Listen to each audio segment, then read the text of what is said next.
When people think of Australia, they may think of kangaroos or koalas.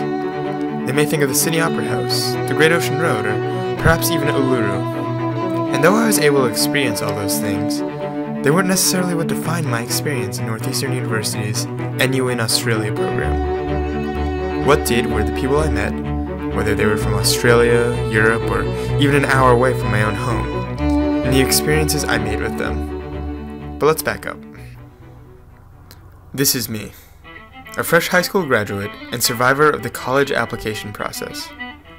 The college selection process is full of questions and uncertainty.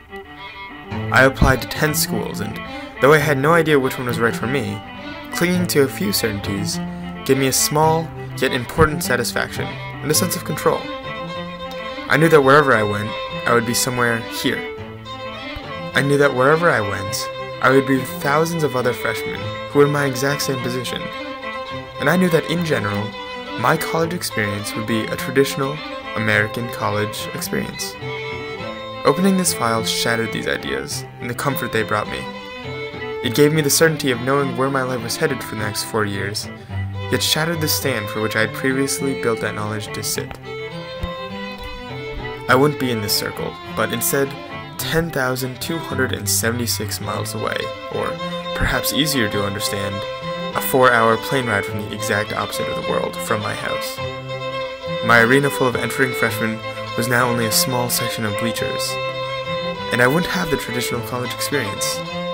Instead of the classic idea of one's parents driving them to school and helping them move into their dorm room, mine would merely drop me off at the airport. Accepting that truth is hard, but something I merely had to accept. Landing in Melbourne was sensational. I mean, we were 151 seemingly strangers, thrown into an unexplored world and given an apartment in the expectation of complete independence. It was crazy, but somehow it just worked. Give us a few weeks and we were living and learning together, traveling together, and even helping together. Living together had its ups and downs, but ultimately introduced me to new friends and developed my independence. College classes differed greatly from the high school ones we were used to, but the transition to Swinburne was subtle and manageable.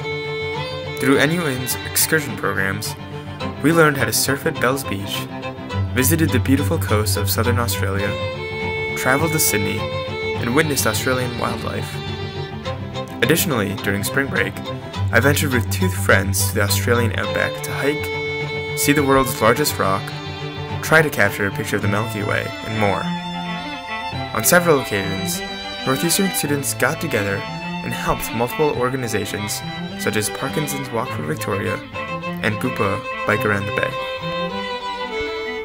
On a weekly basis, I would assist foreign students at Swinburne College in Conversation Club, where I would simply engage them in conversations to immerse them in English.